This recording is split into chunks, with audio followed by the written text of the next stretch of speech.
Yo, have you heard of LinkedIn Learning? If you haven't, LinkedIn Learning is an American massive open online course provider. It provides video courses taught by industry experts in a variety of subjects. Now, why am I sharing this? I'm sharing this because Living Corporate is in partnership with LinkedIn Learning to provide diversity, equity, and inclusion courses. Listen, if you're trying to be a better ally, you want to understand better diversity, equity, inclusion strategies, or you just want to learn how to be a better leader, you got to check out the courses on LinkedIn Learning. So check it out. You can do it one of two ways. You can click the link in the show notes, or you go to LinkedIn Learning and you search Living Corporate. Again, link in the show notes, or go to LinkedIn Learning and search Living Corporate. I'll see you over there.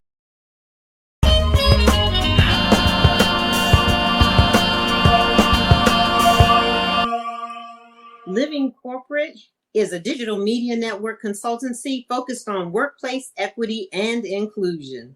Living Corporate centers and amplifies Black and Brown voices in the workplace through digital media production and B2B consulting. The network offers a variety of programming, and tonight we are excited that you're joining us for our latest installment of The Access Point. The Access Point is a weekly webinar focused on preparing Black and Brown college students and early career professionals for the workforce by having the real nuanced talks they don't know they need. We will focus more closely on real challenges that you, our viewers, are facing as you move through the early stages of your career. So we welcome your stories, experiences, and questions, and look forward to equipping you with strategies to mitigate these challenges. Here's a disclaimer. The thoughts and views expressed tonight in tonight's discussion do not reflect the views of any organization the host may be affiliated with. With that, let's start with introductions. Debra? Good evening, everyone. I'm Debra Hunter Johnson, and my goal is to accelerate your wisdom curve. I want to tell you what you need to know now so that you can achieve your goals faster and more fully. Thank you, Debra. And I am Dr. Wendy M. Edmonds. I am an author, consultant, and assistant professor at Bowie State University. And guess what? Your job is your treasure. I help you separate the gems from the counterfeits. Let's get started. Debra? Thank you, Wendy. So our topic this evening is soft skills, hard truths. There was a time long ago when if you performed on the technical aspects of your job in an excellent, high-performing way, you were guaranteed promotion, elevation to the top. But today's world is much more complex. And what we are recognizing is that soft skills are equally as important in your rise to the top and in you excelling in whatever you want to do. Now, the sad truth is many people still embrace the soft part of soft skills, and they think that they're unnecessary, they're ancillary, they're adjacent to the key skills that you need to get ahead. But what we know today is that if you look at the best leaders in industries, in government, in the not-for-profit sector, those leaders excel at having soft skills, and they view them as an integral part of their portfolio. So we know that soft skills matter today. Now, I'm not sure that everyone who's listening might agree. So I want you to think about these situations and finding yourself in these situations. The first one is this: working on a big project, and your piece of it requires input from peers who are ignoring your requests and your deadlines and may delay your report and hurt others working on the project. Think about this situation. Your boss just informed you that she believes you're at least 2 years out from receiving a promotion. You're in utter shock and disbelief because you've been busting your behind for the last 18 months, and your last performance review put you in the top tier. Here's the last scenario. The new and potentially lucrative medical doctor client for your company happens to be Black. You've observed that members of your team treat her in a more familiar, less respectful way and often call her by her first name without the honorific of doctor.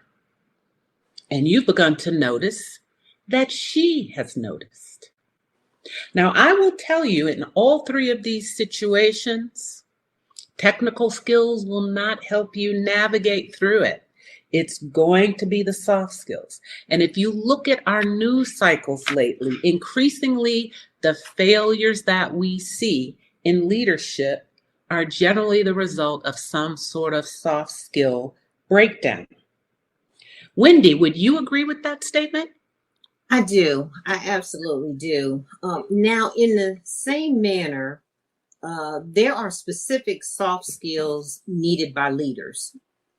And a candidate in a leadership position would be expected to encompass qualities that make them more relatable or charismatic. That's right. And let's think about that NFL situation. Yes. So with the coach, right? Right. And so even having said that, there's a dark side to the soft skills when either they are not implemented or when such skills are exaggerated and used for the wrong reasons, as we saw in the NFL situation. That's in the news right now with John Gruden, who over a period of 10 years sent emails that were racist, misogynistic, and homophobic. So here's a man who was elevated to a position ultimately leading to his 10-year, $100 million contract, and took no thought of risking his career by lack of using soft skills. And it's interesting because from the reports that I read, the emails that he sent had multiple people on them. They did. Which suggests that a lot of people in that circle didn't have good soft skills either. That's right. And they signed on to that. Mm-hmm. He was able to create a groupthink as a result of that. That's right. Nobody stood up to it. Absolutely. So tonight, what we want to do is talk about why soft skills matter, and also talk about how the lack of soft skills and as in the NFL situation, can present roadblocks to you achieving your goals and what you want to do in your career. So let's go ahead and jump right into our discussion today on what you need to do in terms of having soft skills. So, Wendy, I know in your work as a professor and in your work as a PhD candidate leading up to you getting your doctorate, there were certain issues that you researched and studied that play into soft skills and affect some of the themes that we see when we talk about soft skills. Would you spend a little time sharing that with us? Sure. Toxic followership. When we are talking about toxic followership, I define that as the trusted leader who manipulates the mindset of others to the point of getting them to be loyal, behave the same way, even unto the point of sometimes giving their life for that individual. What I find tied here with soft skills and toxic followership is that air of deception. Tell me more about that. At the systems level, let's think about the whole systems level with the NFL. Let's take that and just kind of break that down. So the NFL has been under pressure to address the toxic culture issues anyway that they were experiencing. And to the world, it just really seemed like they were doing something. There was some movement to improve. They did things like allow the football players to wear signage, Black Lives Matter, on their headgear. They also printed in the end zone, "and racism." So it looks like, yes, they're moving along. And we're talking about soft skills now and at the organization level. So if those things were meant to show empathy and diplomacy, they missed the mark, because for over 10 years in the background, those soft skills were exploited. In the background, you had this culture of making fun of people, their facial features, and they were leaders. So the NFL, while trying to show and prove that they had been moving ahead, using their soft skills, that wasn't the case. The NFL, 70% of their roster consists of Black men. And there are only 5 Black general managers. And of the 32 head coaches, there are only 3. So it's impossible to even build trust in an organization when there are deceptive practices occurring. That definitely does not promote trust, in my experience. Does. Absolutely not. What I've seen in the soft skills space is a number of things. There was a time, I would say it was when African Americans first began to go into private sector corporate jobs, or in the days where they were first allowed into government jobs, desk jobs, office jobs, white collar jobs. And they were advised, go into areas that are technical, mathematics, things where there is only one answer, because it pulls the subjectivity out of the situation. So there's only one right answer. Somebody cannot say your answer is wrong and play games with you. Now, the thing about technical competence, because that is what our community has focused on a lot, because we weren't always presumed to be technically proficient, to know what we were doing. So we have spent a lot of time being prepared to prove to people that we have knowledge, we have the technical experience, we have the know-how to do things. And many times we haven't focused that same attention on the skills that you find leaders have. And when I say leaders, that means people in a position of trust that others in institutions follow.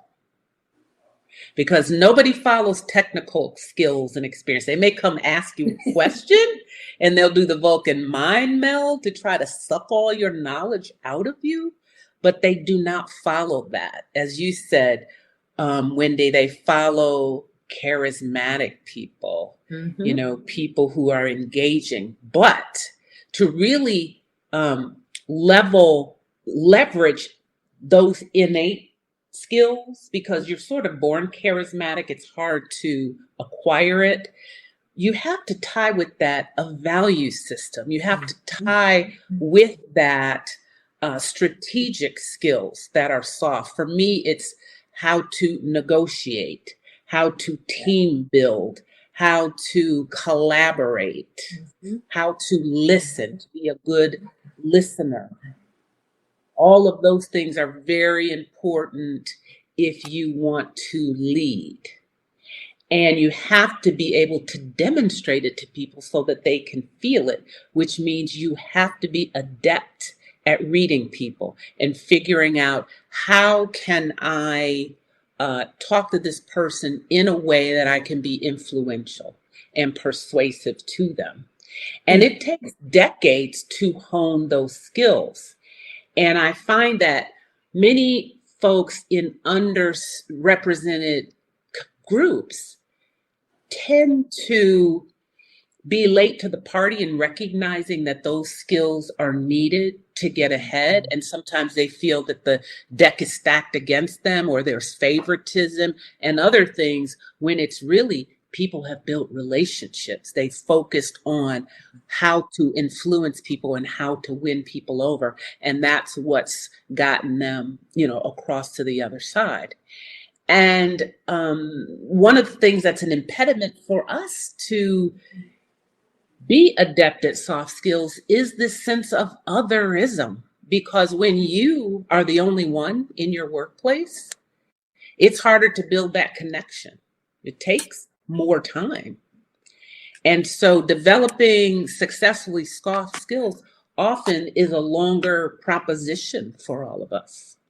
And if you were someone like me that grew up with parents that were very accomplishments focused, they wanted to see the checklist of everything that you had accomplished, it's hard to put soft skills on there. I learned how to negotiate. What does that mean? Show me something tangible that you achieved. So a lot of people often think soft skills are a sign of superficiality, that people are trying to bluster their way through, that they really don't have, fluff. They don't have the technical competence, so they're relying on alliances and friendships. And they both go hand in hand. I'm not saying that you shouldn't have the technical skills, but you really have to pair it with soft skills if you want to be successful. That's really no other way around it. It's no other way except to have that balance. And we should always be really cognizant of evaluating the balance. Is the organization doing what they say they do? Are the leaders doing what they say they are doing? Right? Because the optics don't mean anything if there isn't and honestly behind it. It's Wendy, no good. Wendy, if they're not doing it, that's really when your soft skills need to come into play, because you really do need to have allies, because the information coming through formal channels may not be accurate. Right. It might not be complete. And you may need to have relationships that provide you with that back channel information, which means you have to build trust with certain people so that they will share information with you.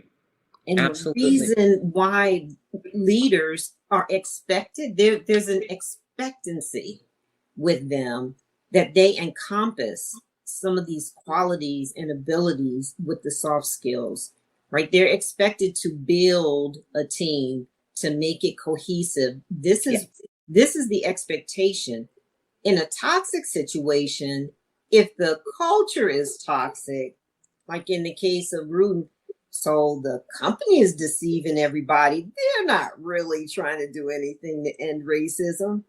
He followed the very same culture and made the very same poor decisions. So even in looking at that, the choice to not exhibit social competence and to exploit his position of authority and engage in that toxic culture actually involved other people following him, which is why on the emails, the other people that were involved, no one said anything. No one stood up. And what we know about people, or what we've learned, I'll say, about people who connect with unethical leaders and practices, those who will not use the soft skills to really build an organization and build trust, is that they will not exercise good judgment when they stand to gain something from their participation. That's right. That's right. You know, we talked earlier about some scenarios that all of us could face in life that require us to have good skills. And the second one I talked about is the boss that have informed you that, I think you're about 2 years out. It's not your time. Right. Time. And you're thinking, what do you mean? I have to do this another 2 years before I'm considered for promotion. And sometimes that behavior is disingenuous. You know, the boss recognizes you're a high performer. They don't want to lose you necessarily. So they are going to make you feel like there's always something more to learn. And that's where your soft skills come into play, because you have to figure out, you know, you can always leave, but I don't always think that that should be the first reaction for people when they face conflict in the workplace. They face adversity, because you're going to have that in life, and you have to build that resilience, another soft skill to have, to power through it. And you've got to quickly discern what's motivating your boss. Is your boss motivated by, as you said, you know, nefarious reasons for wanting to hold you down? Or are there legitimate things that you need to learn? And your soft skills will help you, number one, not get angry, right, and behave in a way that will compromise your situation.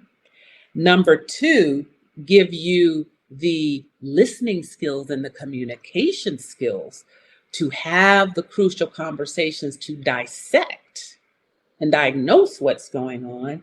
And then strategic skills to help you develop a plan to achieve what your goal is, which is not to wait another 2 years to get promoted.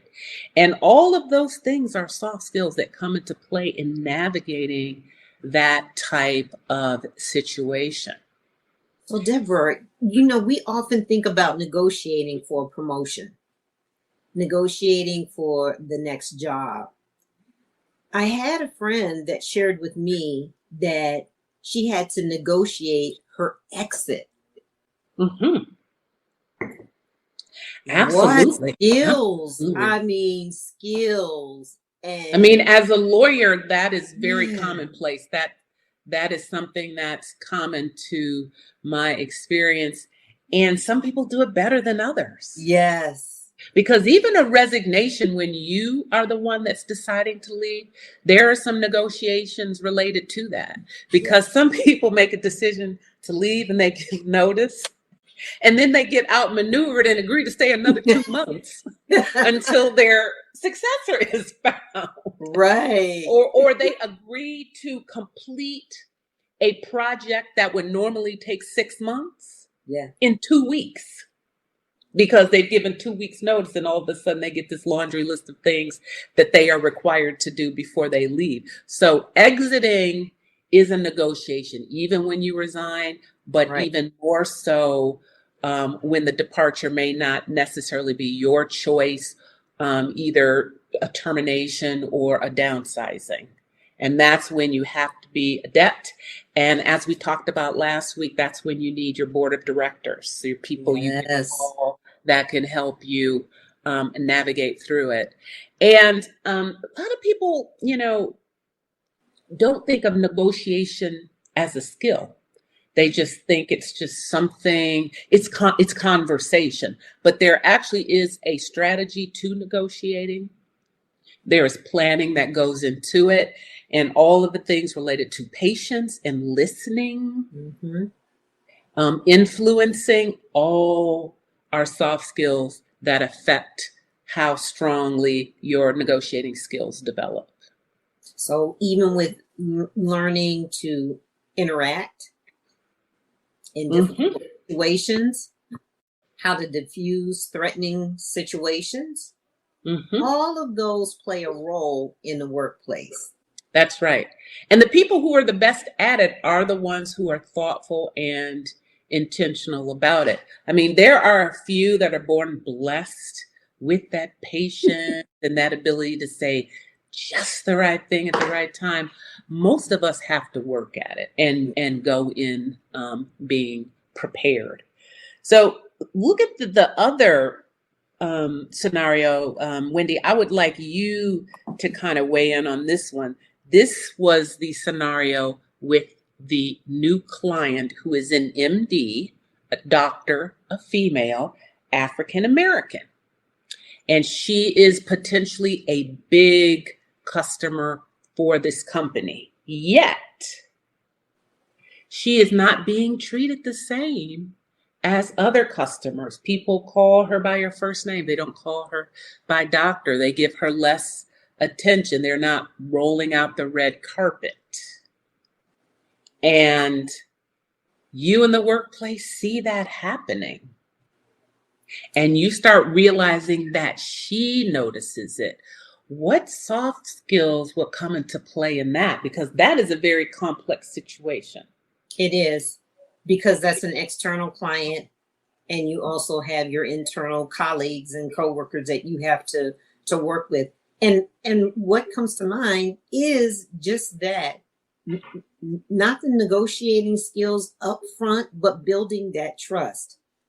Excuse me, because the building that trust just to approach and reach out and say, how are you feeling? And you know what?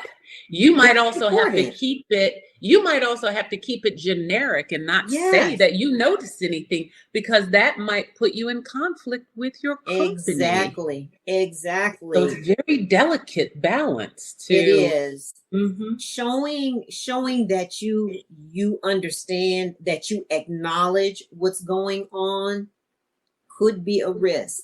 But I would say to ask, how are you doing? How are you feeling? Be the first to address using her title, doctor. That's right.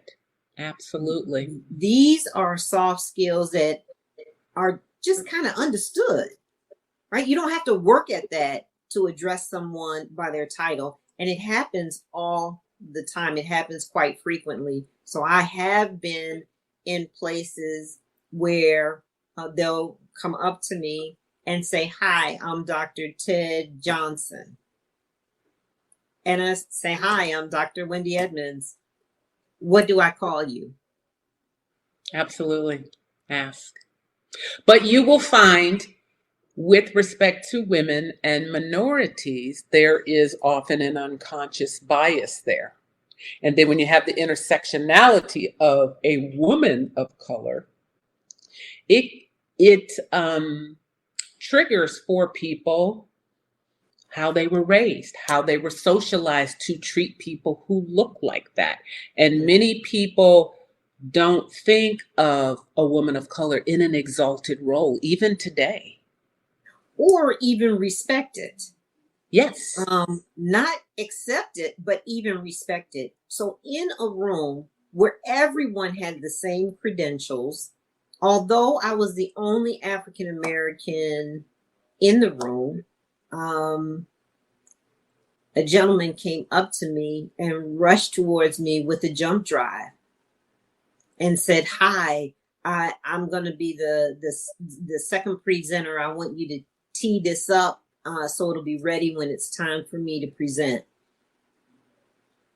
I was dressed just like everyone else in the room, right, with professionally. Mm-hmm. And I said, I'm sorry. I'm not the person that you really need to talk to do that. Perhaps you need to speak with those who are outside at the table. So those are the kinds of things that have happened where you say, some people are blessed to be born with those skills. They develop along the way. Good news tonight is that we're sharing how the importance is to not necessarily wait for those types of instances to take place, but to spend that time developing those skills.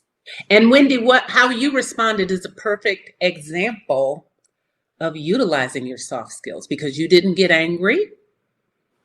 You didn't respond in a harsh way that could have derailed things or set a negative tone. You dealt with it using your soft skills. Patience. Mm-hmm. I'm going to take the high road here. I'm going to make this a teachable moment, but I'm going to do it in a kind way. Right. Because remember, how you deliver your message is also going to determine how it's received. Absolutely. And that's why I feel that, communication is really the soft skill superpower skills, Mm-hmm. because the best communicator is the best listener. Mm-hmm. And then you know how to deliver a message that can be received well. But what I liked about your example is you allowed the person to have their dignity. You Yes. made your point, but you Yeah. were not demeaning. Right. Even though some might have argued, well, this person demeaned you, so you have a right to respond in a similarly demeaning way. And that just derails the situation. It does. And we have to Mhm. remember that that doesn't help anything. I didn't lose any oxygen as a result of that comment. I didn't lose a meal as a result of that comment. There was no danger posed to my life as a result of that comment. Absolutely. And so when those things are You are going to live to see another day. right. That Absolutely. also helps. So that, you know, that's that part of that emotional intelligence, managing your emotions, and it's really interesting because sometimes people don't realize that it's wrong. They don't. It's just habit. Mm-hmm. It's habit. Mm-hmm. It is habit, and it is from their lived experience about who is important and who is not important. Right. Who is superior to them and who is subordinate to them. And anytime we make decisions based on what people look like, yes, we usually get it wrong. Yeah. One of the mitigation strategies that I thought about was using the real power. Tell me more about that. Well, in my experience, being the only African American in management or the only African American in the room, it was very easy to be dismissed. It was very easy for others in the room to say things that they felt comfortable saying, but it didn't make me feel comfortable at all. But what I learned was that being the only did not make me a minority. And so, right, it did not mean that I was less than. And I realized my power. So my power was my voice and my courage to speak up. I had to learn the place, the time, the tone, developing those soft skills to be able to do that. Because being influential means that you can be effective without being absurd or profane. Mm-hmm. And that's what is important. So should any of our listeners find themselves in a space where they're faced with that kind of situation, where a colleague may be treating them the same way, or in a space where a conversation that you're offended by shows up, don't ignore it. And even if you really want to say, shut the heck up and sit down, don't do that, right? Don't do that, because it's not showing that level of emotional intelligence and managing your emotions and others. What that does is you have to first acknowledge it and let them know, I hear you. Right. And I'm not confused about this, but you're making me feel uncomfortable. Right. Absolutely. Right. It's acknowledgement and then letting them know that this isn't working. And that's the real power. That's the real power to influence change. Okay. What other mitigation strategies would you suggest? I also have here that, you know, when we share, I love what you said about leaving a job is not the first thing that you recommend. And there's strategies to dealing and standing up to toxic in a toxic culture and standing up to toxic leaders. So that board of trustees, that you know, that personal board of directors that you build, you're going to have to call on them. You're going to need to have those conversations and build a strategy as to how you address this. Some people may encounter this shortly after starting a job. I agree. How do you comfortably do this? And Mm-hmm. everyone isn't in a position. Some people are the sole breadwinners for the families.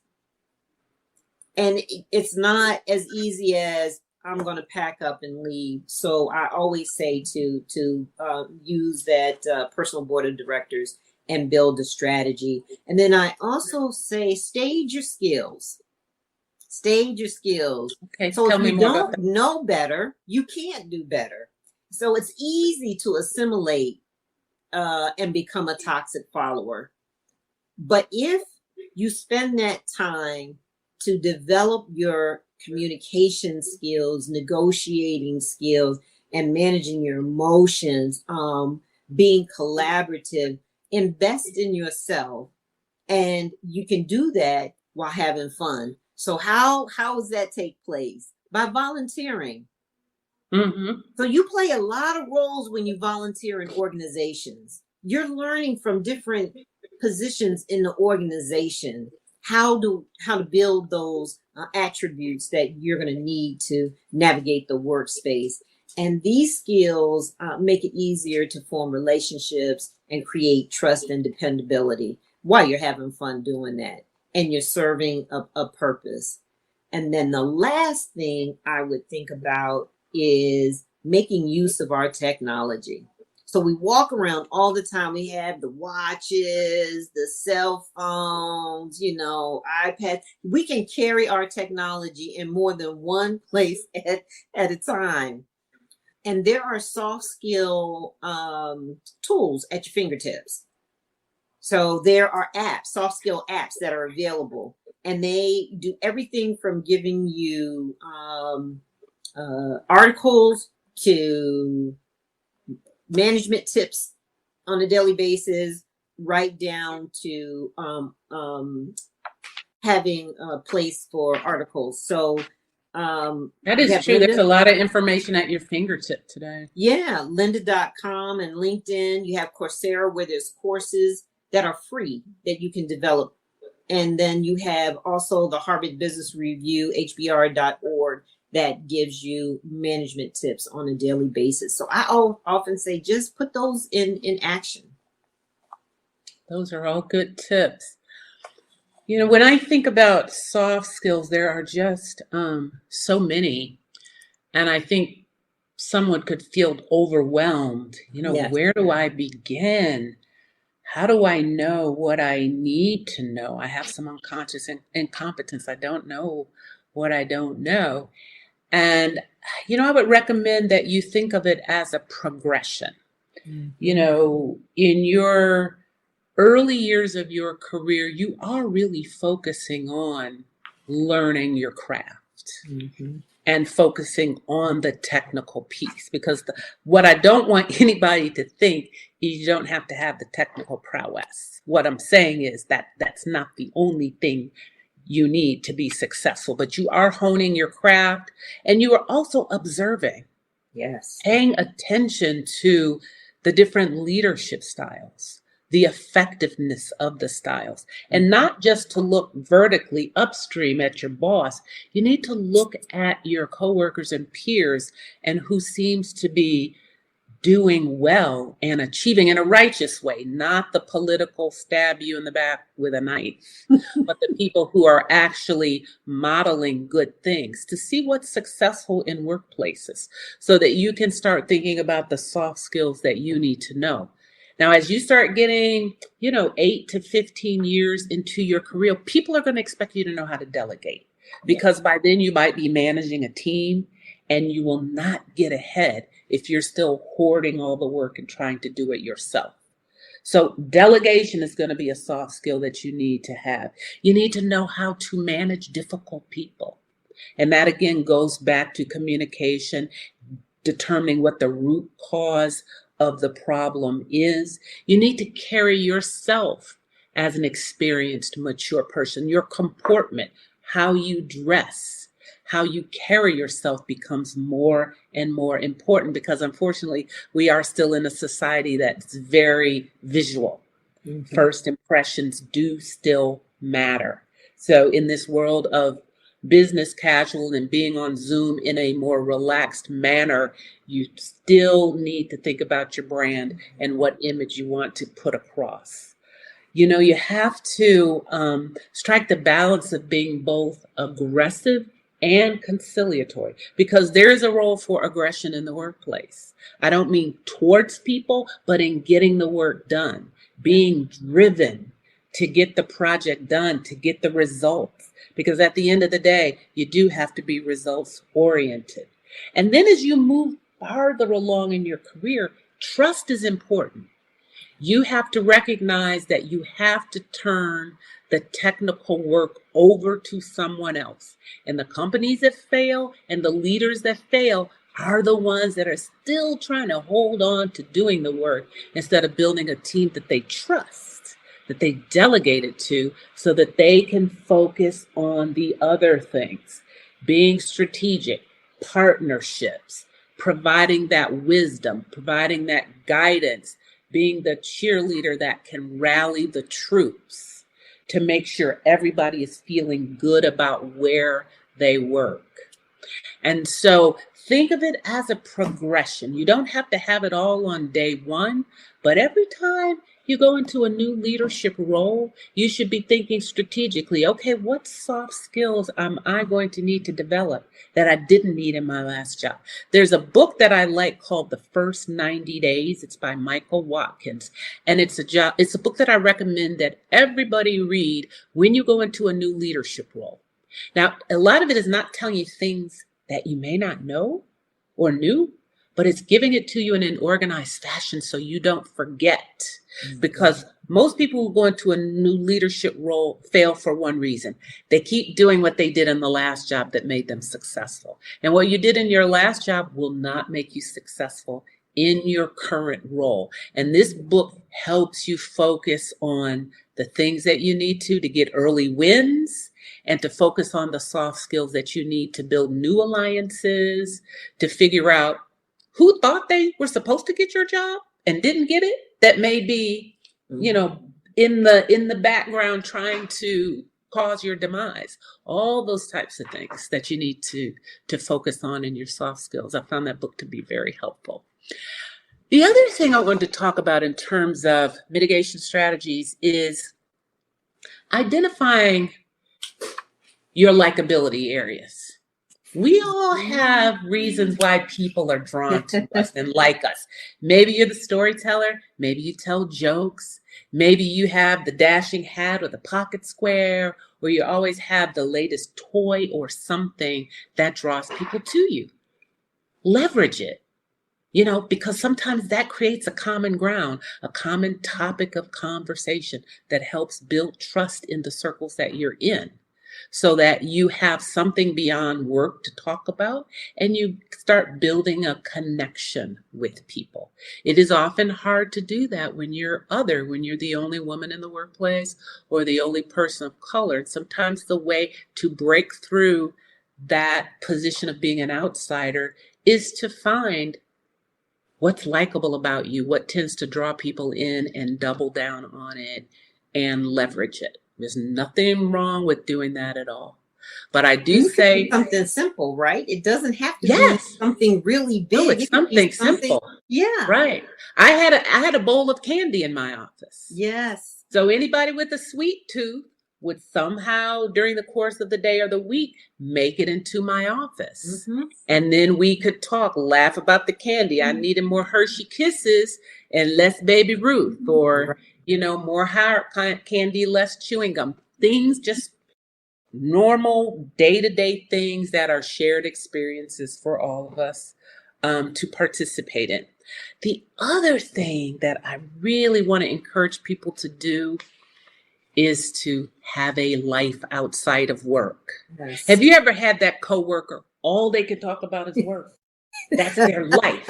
And even when you socialize with them at the Christmas party or somewhere outside of work, they're still talking about work. Yeah. And you begin to wonder, what else do you have going on? And as you rise up the leadership ranks, you've got to have something to talk about over lunch, over dinner, with the board of directors on the golf course. So you have to have some interesting things about you. And the only way to do that is if you're living and you're going to the art exhibits and you're going to the ball games and you're reading books and you're keeping up with the popular things so that you have topics of conversation to pull out when you're in those relaxed settings. Because that is the way, again, you have the opportunity to make those personal connections.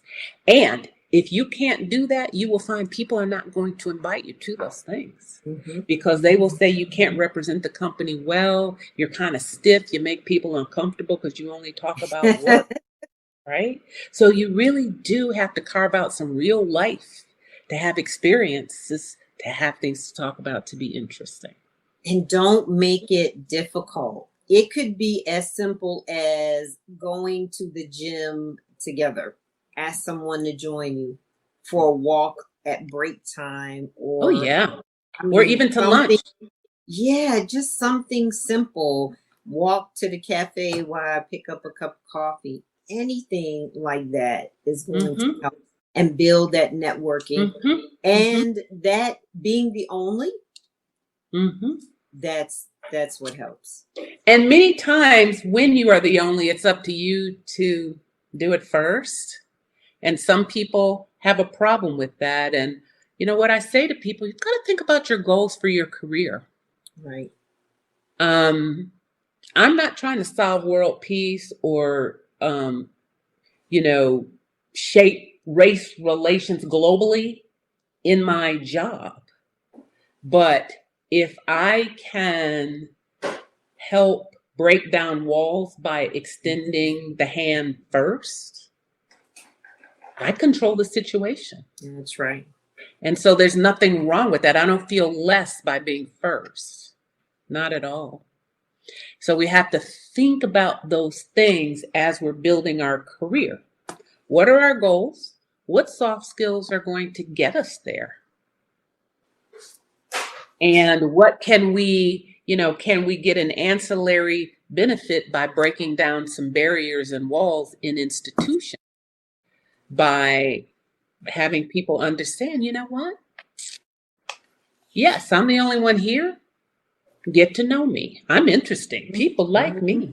I'm like, if you want some technical competence plus a good time, interesting conversation, with somebody on their way to the top, come say hello.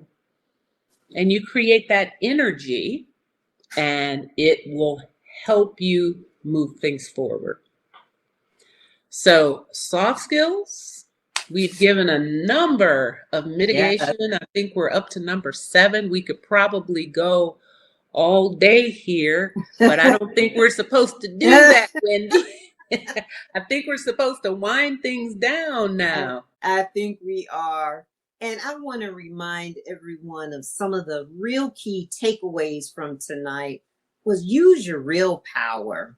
Right? Exercise courage and strategy by tapping into that personal board of directors. There were several skills, actually more than several, that I'm just going to list. Honing in your skills by having fun through volunteerism. As you grow in your career, you're expected to be able to manage difficult people. So those are skills that they're looking for. Delegate. Remember your brand. You are who they see. We are still, as Debra said, a visual society. And find that balance with technical and soft skills. And truly have fun so that you can talk about something outside of work and take that likability factor and wear it well. That's for what we have for tonight with the soft skills. We want to toast and celebrate your progress in your career with all of our listeners that are out there. What are you having tonight, Debra? Oh, I'm doing a little tea tonight, lemon ginger tea. All right. It's a nice way to end a long day. Yeah. I might have something a little stronger later, but This is working for me right now. Right now. And I have water with lemon and rosemary, fresh from the garden. So, Oh, wonderful. that's right. So let's celebrate. There's cheers. Toast. Well, we want to thank you for joining us this evening, and you can reach us on all of our socials, and we'll be back next week. We hope that you join us.